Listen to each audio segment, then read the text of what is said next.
Umuman bugungi kunda jonzotlarni parvarish qilayotgan ba'zi insonlarda o'sha allergiya bir kasalligi paydo bo'lgandan so'ng mushuklarni yoki kuchuklarni yaxshi bir qo'llarga topshiramiz. Chunki mana bolamda allergiya paydo bo'ldi yoki bo'lmasam bizga to'g'ri kelmayapti degan fikrlarni aytishyapti. Ya'ni ularni parvarishlash jarayonida o'sha yungidan chiqayotgan qandaydir moddami bilmay yoki yungimi ba'zi bir insonlarda haqiqatan ham allergik kasalliklarni keltirib chiqaryapti va allergologimizga murojaat qilmoqchi edim. Jasur Davlatov, bugungi kunda haqiqatdan ham jonzotlardan, ya'ni mushuk va kuchuklardan allergiya kasalligini orttirib olish mumkinmi? Allergiyani orttirib olish degan so'z biroz noto'g'ri bo'ladi. Allergiya mana hayvonlarni yoki bo'lmasam kimdadir changga allergiya bo'lsa, o'sha changni chiqarayotgan daraxtda ayblashadi. Aslida undan emas ayb.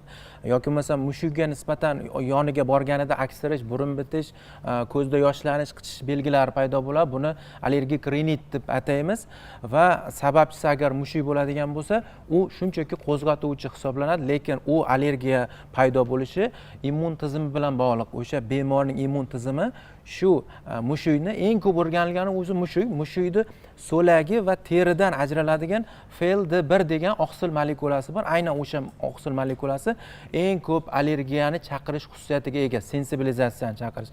Va shunaqa paytlarda bu yerda mushukni aybdor qilish noto'g'ri bo'ladi, chunki mushuk biologik o'zi hayot davomida ajratadi. Baribir teri ajraladi, so'lak ajratadi. Natijada asosan ko'proq so'lagidan ajraladi va yungini yalagan vaqtida terisiga ham o'sha oqsil so'lak orqali tarqaladi.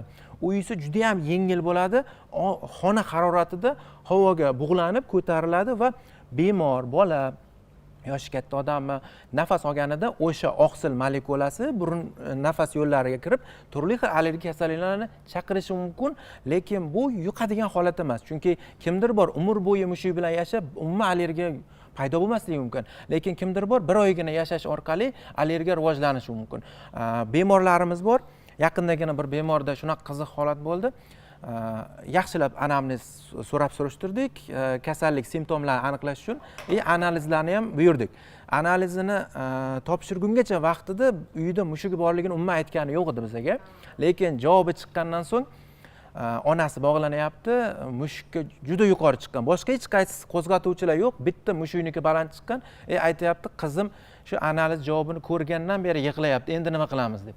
Juda ham yaxshi ko'rar ekan mushugini. Aytdim, 3 ta yo'linglar bor. Birinchi, o'sha kasallikni simptomlarini bartaraf etadigan preparatlarni doimiy qabul qilib yurish. Ikkinchi yo'li, mushukni kimgadir yaqinlaringizga berib yuborish, chunki mushuk yashayaptimi, baribir o'zidan ajrataveradi o'sha FeLD1 oqsil molekulasini. So'lagidan ajralaveradi va kasalligi yana qo'zg'alaveradi. Dorisiz qutulishning yo'li bu mushukni kimgadir berib yuborish. Albatta. Yoki bo'lmasam yana zamonaviy allergologiyada bitta yangi metod bor. Bu allergen spesifik immunoterapiya usuli. Bunda aynan o'sha oqsil molekulasi preparat shaklida tayyorlangan va u bemorning organizmiga sekin-sekin kiritib immun sistemasi o'rgatiladi. Chidamlilik paydo qilinadi o'sha mushukni oqsiliga nisbatan. Lekin bu terapiya olinayotgan vaqtda ham juda ehtiyotkorlik kerak bo'ladi. Hech bo'lmaganda shu immunoterapiya olish vaqtida mushukni kimgadir berib turish kerak bo'ladi. Natijada nima bo'ladi? Uning organizmi avvaliga mushukni oqsillariga nisbatan juda ham sezuvchan bo'lgan bo'lsa, biz esa terapiya vaqtida sekin-sekin juda ham kichkina dozada uni organizmiga odatda sprey shakli bo'ladi, tilos sprey. Sepib har kuni sepib yurgani uchun uyda bemor o'zi qiladi va bemorni tanasida o'sha molekulaga nisbatan chidamlilik shakllanadi.